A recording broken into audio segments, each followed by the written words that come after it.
जमशेदपुर घाटशिला ज विधानसभा उपचुनाव को लेकर सोमवार से नामांकन प्रक्रिया की औपचारिक शुरुआत हो गई है।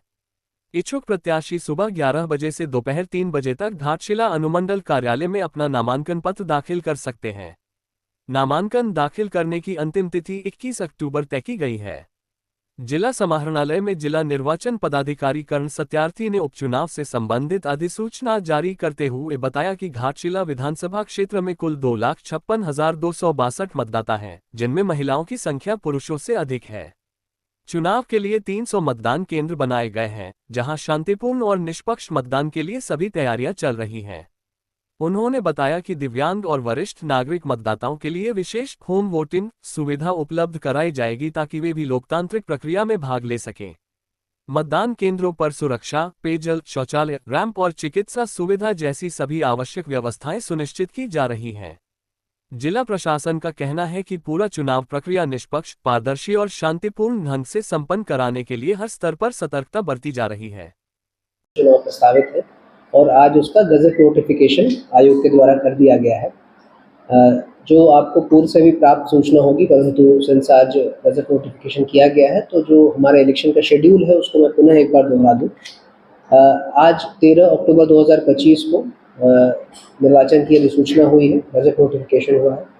21 अक्टूबर 2025 को नाम निर्देशन के लिए अंतिम तिथि है, मतलब last date for making nominations 21 अक्टूबर 2025 को शाम 3 बजे से पहले 75% से ज़्यादा मतदान हुए थे। तो 75% मतदान ग्लोबल बेस्ट प्रैक्टिस है, मतलब पूरे दुनिया में कहीं इतना मतदान नहीं होता है। तो आपके देखिए, इस बार तो मतदान शहरी क्षेत्र में नहीं है, घाटशिला में है, तो इस बार हम लोग घाटशिला की ही बात करेंगे। लेकिन मतदान का जो प्रतिशत है वो पूर्वी सिंहभूम में प्रायः सभी असेंबलीज में बहुत अच्छा था और जो ग्लोबल बेस्ट प्रैक्टिसेस है, ग्लोबल बेंचमार्क है, उससे बेटर था। इस बार क्या काम किए जाएंगे? प्रचार प्रसार करते हुए जो एडवर्टाइजमेंट्स लगाए गए थे, प्रायः पूरे ज़िले में उसको क्लियर कर दिया गया है और हमारे पास कोई कंप्लेंट भी अभी तक नहीं आया है कि किसी राजनेता का या किसी पॉलिटिकली एक्सपोज पर्सन का कहीं पे कोई प्रचार सामग्री हो।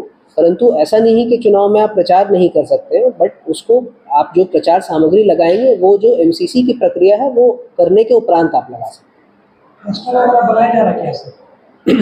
देखिए, क्लस्टर जो है वो कुछ पोलिंग स्टेशंस पे, जहाँ पे सिक्योरिटी असेसमेंट हम लोग कर रहे हैं, तो कुछ पोलिंग स्टेशंस ऐसे हमारे होंगे जहाँ पे मतदान कर्मी क्लस्टर्स पे रुकेंगे।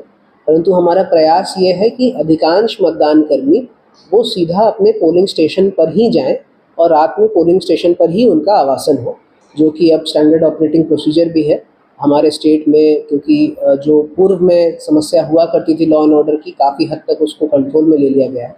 तो अब हमारा प्रयास ये होगा कि अधिकांश पोलिंग स्टेशंस पर जो मतदान कर्मी है वो रात में पोलिंग स्टेशन पर ही आवासन करें।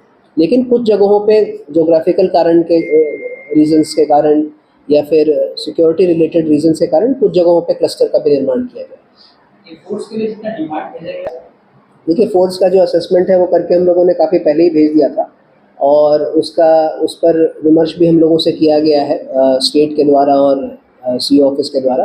परंतु कुछ दिनों में उसका एग्जैक्ट जो ड्राफ्ट है वो हमें प्राप्त हो जाएगा कि कब से फोर्स यहाँ पे डिप्लॉय होना शुरू होंगी और कितनी संख्या में कितनी कंपनीज किस बल की हमें मिलेगी, वो अभी प्राप्त नहीं हुआ। बेसिक मिनिमम फैसिलिटीज़ है, जैसे कि रैंप की व्यवस्था हर बूथ पे रहेगी, पीने का पानी का व्यवस्था हर बूथ पे रहेगा, टॉयलेट की व्यवस्था हर बूथ पे रहेगी। हमारा आज के समय में कोई भी पोलिंग स्टेशन घाटशिला असेंबली में ऐसा नहीं है जो टेम्पररी हो, सभी परमानेंट भवनों में है। तो ये एक चीज़ है जो हम लोगों ने इंश्योर की है। बिजली की व्यवस्था हर एक पोलिंग स्टेशन पे रहेगी।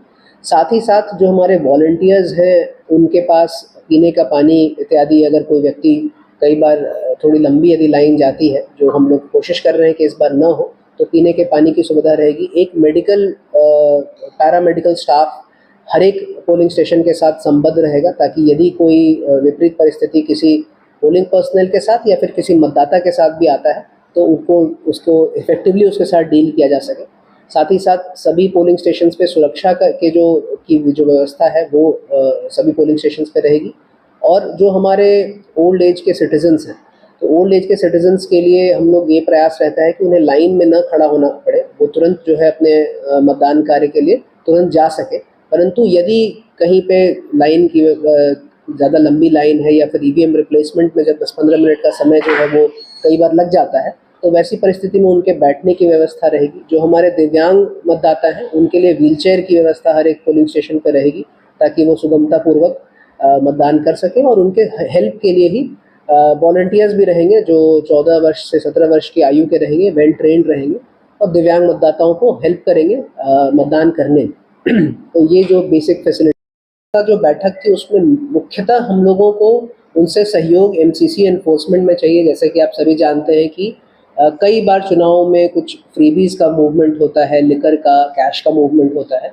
तो जो हमने चेक पोस्ट बनाए हैं उसमें से अंतर्राज्यीय चेक पोस्ट जो है वहाँ पे दूसरे राज्य के जो जिले संबद्ध हैं हमारे ज़िले से, उन्हें मिरर चेक पोस्ट बनाने का उनसे आग्रह किया गया है और लगभग सभी जगहों पे मिरर चेक पोस्ट उन्होंने बना भी लिए हैं, ताकि जो भी मूवमेंट हो वो हमारे साइड भी चेक हो और उनके साइड भी एक फ्री चेकिंग उसकी हो जाए।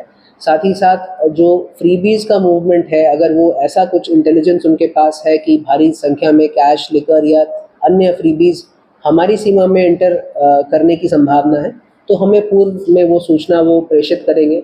और इंटेलिजेंस के जितने भी आयाम हैं सब पे उनसे क्लोज कोऑर्डिनेशन हमारे जिला के पुलिस पदाधिकारियों का और जो बॉर्डरिंग एरियाज़ में थाने हैं उनका, और जो हमारे अंतर जिला और अंतर्राज्यीय दूसरे थाने हैं उनके बीच में समन्वय भी स्थापित हो सके।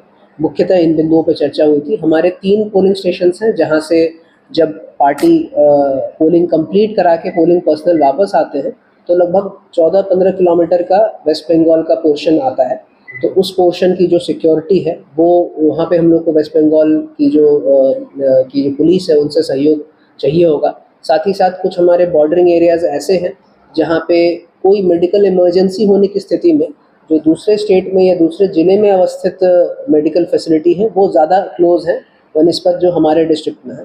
तो कोई मेडिकल इमरजेंसी के केसेस में भी हम लोगों ने आग्रह किया है कि मतदान कार्य जिस दिन संपादित होंगे उस दिन अलर्ट पे रहें, जो उनके क्षेत्र में भी मेडिकल फैसिलिटीज़ हैं, मेडिकल सेंटर्स हैं, ताकि अगर ऐसी कोई परिस्थिति उत्पन्न होती है तो बिना समय गंवाए जो रिक्विजिट मेडिकल सपोर्ट है वो हमारे पोलिंग पर्सनल को या पुलिस पर्सनल को दिया जा सके। इस बार भी पहले की तरह ही आपको चंद मिनटों के अंदर ही फोटोज़ और वीडियोज़ अच्छी क्वालिटी का मिल जाए।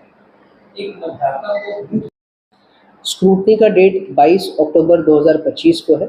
जितने भी वैलिडली नाम निर्देशित फॉर्म्स हमारे पास आएंगे 21 तक, उनकी स्क्रूटनी संवीक्षा 22 अक्टूबर 2025 को होगी। और संवीक्षा के उपरांत जो वैलिडली नॉमिनेटेड कैंडिडेट्स पाए जाएंगे उनके विड्रॉल की अंतिम तिथि 24/10/2025 है। 24/10/2025 तक यदि कोई विड्रॉ करना चाहे अपना नाम तो विड्रॉ कर सकते हैं। यदि मतदान की आवश्यकता पड़ी तो 11 नवंबर 2025 को मतदान होंगे और 14 नवंबर 2025 को वोट्स की काउंटिंग होगी। 16 नवंबर 2025 से पूर्व निर्वाचन की सभी प्रक्रियाओं को पूर्ण कर लेंगे। आज से नाम निर्देशन का समय प्रारंभ हो जाएगा। 11 बजे पूर्वाह्न से लेकर 3 बजे अपराह्न तक नाम निर्देशन पत्र जो है वो जमा कर सकते हैं। और नाम निर्देशन पत्र की जो बिक्री है वो भी एसडीओ ऑफिस घाटशिला से हो रही है। और नाम निर्देशन पत्र की जो सबमिशन का प्लेस है, जो आरओ का चेंबर है, वो भी एसडीओ ऑफिस घाटशिला में ही स्थित है। यदि आपके कोई प्रश्न है तो आप पूछ। मतदान का समय सुबह 7 बजे से लेकर शाम में 5 बजे। देखिए, जब कहीं बाई इलेक्शन यानी उपचुनाव होते हैं तो फेज तरीके से मॉडल कोड ऑफ कंडक्ट लागू किया जाता है। जो मॉडल कोड ऑफ कंडक्ट के सभी प्रावधान हैं वो घाटशिला असेंबली क्षेत्र में प्रभावी हैं। साथ ही साथ जो पूरा जिला है वहाँ कोई भी ऐसी एक्टिविटी जो कि घाटशिला निर्वाचन क्षेत्र में निर्वाचन को प्रभावित कर सकती है, वैसे किसी भी गतिविधि को नहीं करना है पूरे डिस्ट्रिक्ट में। बिल्कुल हो रहे हैं। और जो भी हम लोग कार्रवाई, निरोधात्मक कार्रवाई कर रहे हैं, जो भी एमसीसी से रिलेटेड कार्रवाई कर रहे हैं वो पूरे डिस्ट्रिक्ट में कर रहे हैं, बिकॉज पूरे डिस्ट्रिक्ट की जो एक्टिविटी है वो घाटशिला के उपचुनावों को प्रभावित कर सकती है। पूर्व से संचालित 2 आर्म्स शॉप्स थे, उनके पास लीगली वैलिड लाइसेंसेस नहीं है। इस संबंध में मार्गदर्शन मांगा गया है गृह विभाग से भी, परंतु वर्तमान में जो हमारी जांच है उससे ये निकल के आया है कि दोनों के लाइसेंसेस लीगली वैलिड नहीं है, जिसके कारण वो लीगली जो है आर्म्स का स्टोरेज नहीं कर सकते। सर दो